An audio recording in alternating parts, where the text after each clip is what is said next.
أعوذ بالله من الشيطان الرجيم بسم الله الرحمن الرحيم الحمد لله رب العالمين وصلى الله على محمد وآله الطاهرين۔ پہلے جلسے کا آغاز کیا تھا۔ آج چونکہ زمانے کے حالات کے مطابق جیسے کہ رہبر معظم نے بھی فرمایا کہ اس وبا سے نجات کے لیے، حفاظت کے لیے یہ کہ دعا نمبر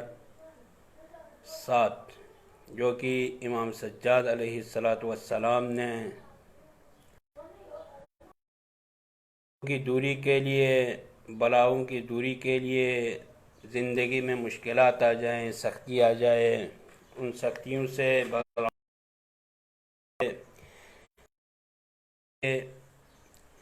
یہ دعا تعلیم فرمائی تھی۔ پہلے تو اس دعا کے مقدس الفاظ اور مقدس جملات کی تلاوت کرتے ہیں، اس کے بعد پھر اس کا ترجمہ آپ کی خدمت میں پیش کر۔ امام علیہ السلام خدا کے بارگاہ میں حضور فرماتے ہیں، پھر فرماتے ہیں کہ یا من تحل به عقد المکارہ،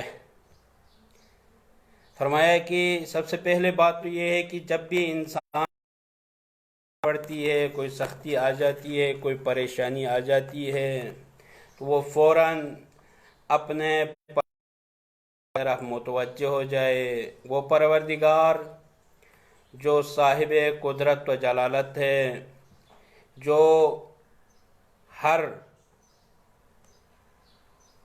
قدرت سے بالاتر ہے، اس کی قدرت مطلقہ سے اوپر کسی کی قدرت نہیں ہو سکتی، جو تمام طاقتوں کے اوپر طاقتور ہے، اس کی طرف متوجہ ہو جائیں تذلل کے ساتھ، خشوع کے ساتھ، خضوع کے ساتھ۔ اور امام سجاد علیہ تعلیم دی ہے جب بھی بارگاہ حضور میں آ جائیں تو کس طریقے سے سر سجود ہو کر خضوع خشوع کے ساتھ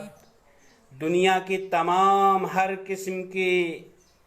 مصروفیت کو دل سے نکال کر، دنیا کی محبت کو دل سے نکال کر اللہ تبارک متوجہ ہو جائیں اور پروردگار سے محو گفتگو ہو جائیں۔ فرمایا کہ یا من تحل به عقد المکارہ، اے وہ ہستی جس کے ذریعے مصیبتوں کے بندھن کھل جاتے ہیں۔ عقد کہا جاتا ہے گرہ کو، مشکل میں جہاں پر انسان پھنس جاتا ہے، گرہ آ جاتی ہے، اس مشکل کے انسان ناتوان ہوتا ہے اور دنیاوی جتنی بھی امیدیں ہیں، امیدیں تم تو جب انسان یہ یقین کرنے لگتا ہے کہ ہاں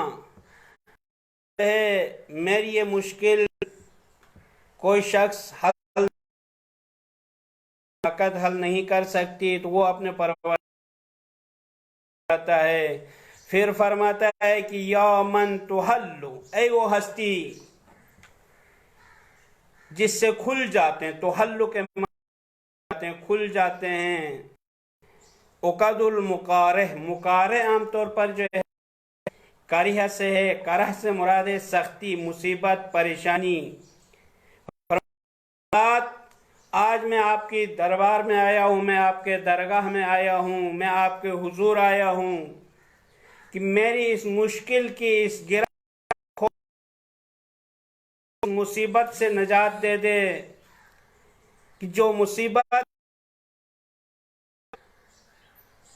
میری توان اور طاقت سے زیادہ ہے، میں اس مشکل کو حل نہیں کر سکتا۔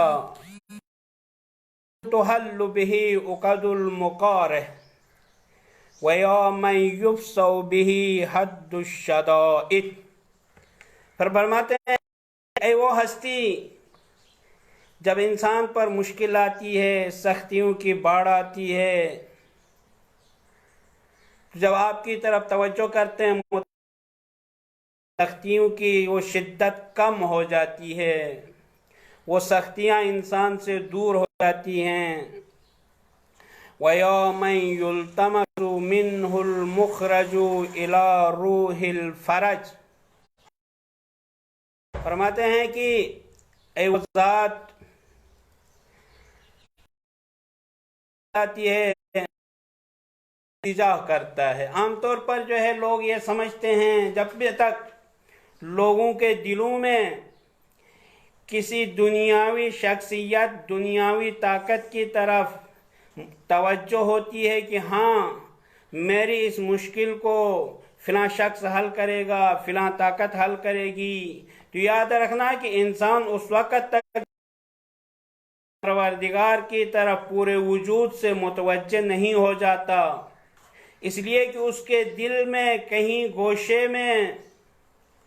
وہ اپنے دنیاوی امیدوار کی طرف، امیدگاہ کی طرف متوجہ ہو جاتا ہے، اور وہ یہی سمجھتا ہے کہ شاید میری یہ مشکل یہ حل کر سکتا ہے، اور جب تک کی توجہ اس دنیاوی چیز کی، یاد رکھنا کہ اس وقت تک اس کی آواز عرش الہی پہنچ پاتی۔ تو عزیزان حضور میں جب بھی توجہ کریں تو دنیاوی ان تمام امیدوں سے قطع تعلق ہو کر، قطع امید کر کے ایک مرتبہ اپنے پروردگار کی طرف متوجہ ہو جائیں تو خداوند کریم اس بندے کی مشکل کو ضرور حل کرتا ہے۔ اس لیے کہ جب انسان دنیا کو چھوڑ کر اپنے پروردگار کی طرف متوجہ ہو جاتا ہے اور ایک مرتبہ اپنے دل سے آواز دیتا ہے تو خداوند کریم اس بندے کی آواز کو سنتا ہے اور لبیک عبدی لبیک عبدی۔ تب جب آواز بارگاہ الہی تک پہنچ جاتی ہے، کریم جب اس کی آواز پر لبیک کرتا ہے تو یاد رکھنا کہ وہ مشکل کوئی ایسی مشکل نہیں ہوگی، جب خدا کی رحمت اور نظر اس بندے پر پڑے گی آسان ہو جائے گی۔ فرمایا کہ یا من یلتمس، اے وہ ہستی جس کی طرف لوگ متوجہ التماس کرتے ہیں، المخرج الی روح الفرج، کی مشکل سے نکلنا اور آسانی کی طرف جانے کے لیے انسان التماس کرتا ہے، توجہ ہو جاتا ہے اپنے پروردگار کی طرف۔ ذلت لقدرتک الثیاب، فرمایا اے وہ ہستی جس کے سامنے ہر مشکل آسان ہو جاتی ہے، جس کے سامنے ہر مصیبت ہو جاتی ہے، وَتَسَبَّبَتْ بِلُطْفِكَ الْأَسْبَابِ۔ آج کل لوگ یہ سمجھتے ہیں کہ شاید دوا نے ٹھیک کر دیا، لوگ یہی سمجھتے ہیں کہ شاید جو ہے مجھے فلاں ڈاکٹر کی دوائی فٹ آ گئی، فلاں حکیم کی دوائی سے میں ٹھیک ہو گیا۔ تو یاد رکھ یہاں پر امام علیہ السلام ارشاد فرماتے ہیں یا من تسببت بلطفک الاسباب، اے وہ ہستی جس توجہ ہو جاتے ہیں انسان مشکلات کے حل ہونے کے اسباب پیدا ہو جاتے ہیں۔ یاد رکھ کی کھاتا ہوں میں، دوائی حکیم کی کھاتا ہوں میں، کسی اللہ کی نعمت کی طرف متوجہ ہو جاتا ہوں، اس نعمت سے استفادہ کرتا ہوں، لیکن جب تک حکم الہی نہیں ہوگا نہ اثر نہ حکیم کی دوائی اثر کر سکتی ہے۔ ہاں اگر اللہ کی رحمت اور نظر تو وہاں پر جو ہے جہاں سے انسان سوچ بھی نہیں سکتا وہاں سے اسباب مہیا ہو جاتے ہیں، اور وہیں دوائی جو پہلے استعمال بھی کرتا تھا ٹھیک بھی نہیں ہوتا تھا، لیکن جب مشیت الہی اور ارادے الہی اس کی طرف متوجہ ہو جاتا ہے تو وہیں دوائی دوبارہ اثر کرتی ہے، اس کی مصیبت دور ہو جاتی ہے، شفایاب ہو جاتا ہے۔ تو اس کا مطلب یہ ہو گیا کہ خداوند کریم ہے، اس کی مصیبتوں کو دور کرنے والا سبب جو ہے خداوند کریم کی ذات ہے۔ فرمایا قدرتی کا، اے پروردگار، اے بار الہ، تمہاری طاقت اور قدرت کے سامنے ہر مشکل اور ہر مصیبت نرم ہو جاتی ہے، دور ہو جاتی ہے۔ وَتَسَبَّبَتِ بِلُطْفِكَ الْأَسْبَابِ، اور تمہارے لطف و کرم سے بہت سارے ہو جاتے ہیں، مشکلات حل ہو جاتی ہیں۔ وَجَرَى بِقُدْرَتِكَ الْقَضَاءُ وَمَضَتْ عَلَى إِرَادَتِكَ الْأَشْيَاءُ، فرماتے ہیں کہ تیرے ہی لطف سے یہی سبب بنتے ہیں، تیری قدرت سے ہی یہ نظام ہستی چلتا ہے، یہ تمام امور انجام پاتے ہیں، اور تمام چیزیں تیری قدرت پر سجود ہوتے ہیں۔ فرماتے ہیں کہ فَهِيَ بِمَشِيَّتِكَ دُونَ قَوْلِكَ مُعْتَمِرَةٌ، فرماتے ہیں کہ پس یہی مصیبتیں آسان اس وقت ہو جاتی ہیں، فَهِيَ بِمَشِيَّتِكَ، ابھی خدا نے حکم ہی نہیں دیا، خدا نے فقط ارادہ، خدا نے نظر رحمت کی، جیسے ہی خداوند کریم کی نظر رحمت ہو جاتی ہے، ابھی خدا نے امر نہیں کیا، حکم نہیں کیا، لیکن ارادہ وہیں ارادہ دنیا کے نظام کو چلنے کے لیے کافی ہے، کی ضرورت نہیں پڑتی۔ جیسے ہی خداوند کریم کا ارادہ بن جاتا ہے، وہ کن فیکن کا مالک ہے۔ فرمایا کہ جیسے ہی ارادہ الہی ہو جاتا ہے تو وہ چیز اس جہان میں وجود میں آتی ہے۔ وَبِإِرَادَتِكَ دُونَ نَهْيِكَ، فرمایا کہ ابھی تک آپ نے جیسے ہی ارادہ کیا تھا وہ چیز وجود میں آ جاتی ہے، ابھی تک خداوند کریم نہیں نہ بھی کرے تو تب وہ چیز وجود میں آتی، چونکہ جیسے ہی اللہ کا ارادہ ہوتا ہے وہ چیز وجود میں آتی ہے۔ جیسے فرمایا اذا اراد اللہ شیئا ان یقول له کن فیکون، فرمایا کہ جب بھی خداوند کریم کسی چیز کا ارادہ کرتا ہے، جیسے ہی خدا کن، وہ چیز خود بخود وجود میں آ جاتی ہے۔ انت المدعو، امام علیہ السلام فرماتے ہیں کہ انت المدعو، اے پروردگار، آپ کی کہ جہاں پر انسان اپنی مہم مقاصد کی خاطر اپنے پروردگار کی طرف متوجہ ہو جاتا ہے اور آواز دیتا ہے کہ فلاں مشکل کو آسان فرما، میری فلاں مہم چیز کو آسان فرما۔ وَأَنْتَ الْمَفْزَعُ فِي الْمُلِكِ، فرمایا کہ بار الہ ذات وہ ہے کی درگاہ میں ہر چیز خود بخود ختم ہو جاتی ہے، خاضع و خشوع کے ساتھ آپ کے سامنے خم ہو جاتی ہے۔ لا يندفع منها الا دفعت، فرماتے ہیں کہ کوئی بھی چیز، کوئی بھی مصیبت، مشکل حل نہیں ہو سکتی، ہاں اگر وہی چیز انسان سے، وہ مصیبت، وہ سختی، وہ دشواری انسان سے دور ہو جاتی ہے جس کو خداوند کریم دور کرنے کا ارادہ کرتا ہے۔ وَلَا يَنْكَشِفُ إِلَّا مَا كَشَفْتَ، فرماتے ہیں کہ وَلَا يَنْكَشِفُ، اور کوئی بھی چیز دور نہیں ہو سکتی انسان سے، مشکلات دور نہیں ہو سکتی، مصیبت انسان سے نہیں ٹل سکتی، اگر ٹلتی بھی ہے تو وہی مصیبت دور ہو سکتی ہے جس مصیبت کو خدا ارادہ کیا ہو دور کرنے کا، بی یار تقعدنی ثقلہ وعلم بی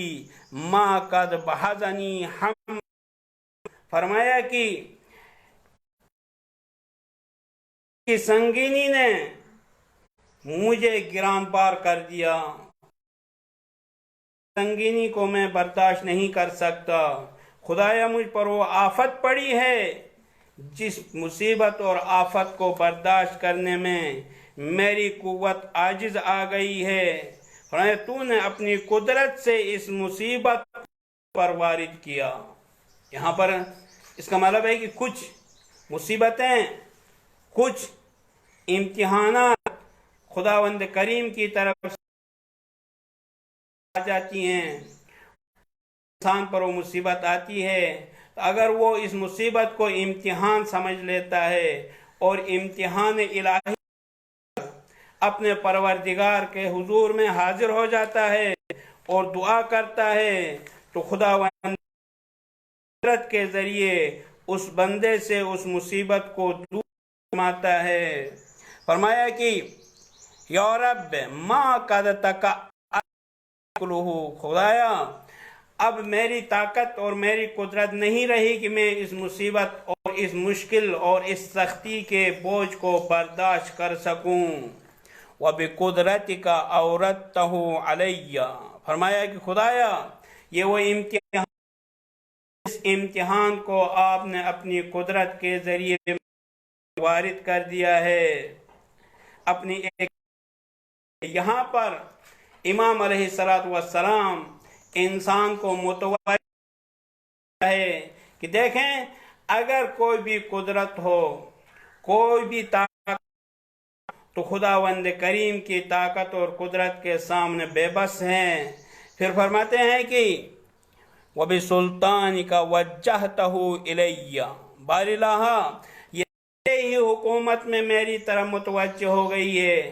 فَلَا مَصْدَرَ لِمَا أَوْرَدْتَ وَلَا صَارِفَ لِمَا وَجَّهْتَ وَلَا فَاتِحَ لِمَا أَغْلَقْتَ مُغْلِقَ لِمَا فَتَحْتَ وَلَا مُيَسَّرَ وَنَاصِرَ لِمَا خَذَلْتَ۔ فرماتے ہیں کہ اے پروردگار تو نے اپنی قدرت اور اقتدار سے یہ آفت میری طرف متوجہ کیا ہے،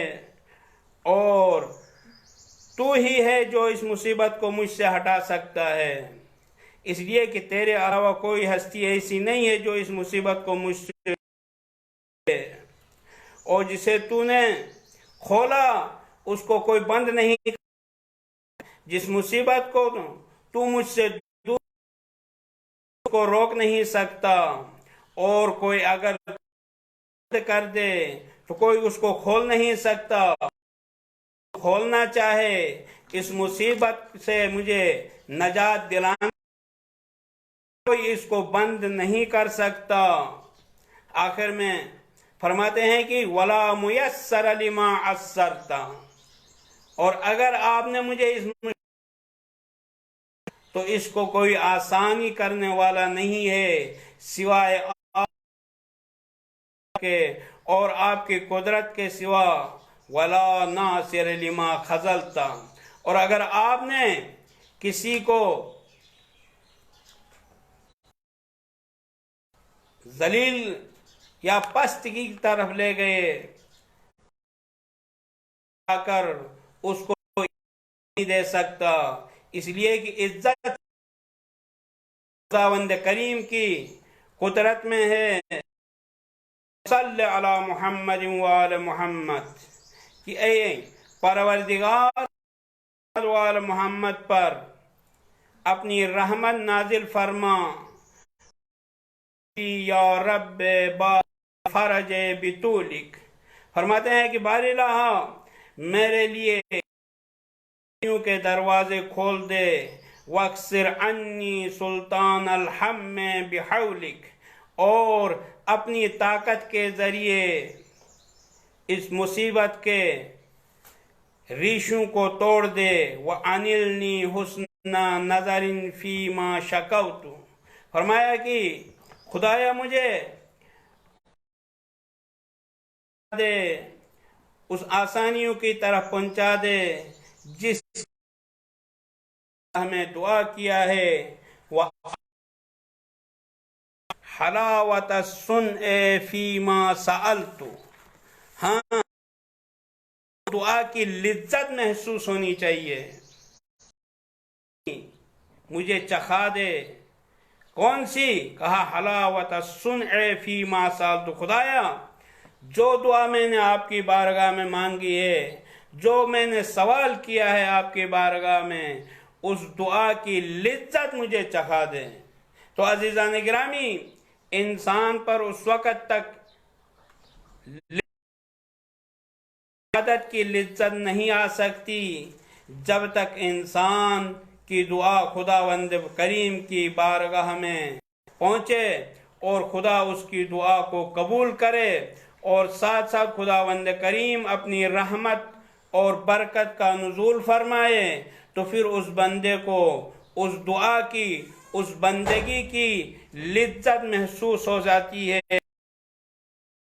کہ خداوند کریم تمام بندوں سے اس مصیبت اور بلا کو دور فرمائے، اور ساتھ ساتھ دعا کرتے ہیں کہ خدایا اس مصیبت کو ہمارے اوپر ہے، جو پریشانی آئی ہے خدا خصوصاً ان مومنین اس وقت دیکھ رہے ہیں، ان سب کو ہر کسی کی پریشانی سے دور فرما، خدایا ان سب کو اس وبا سے محفوظ فرما، خدایا تمام انسانیت کو اس وبا سے، اس مصیبت سے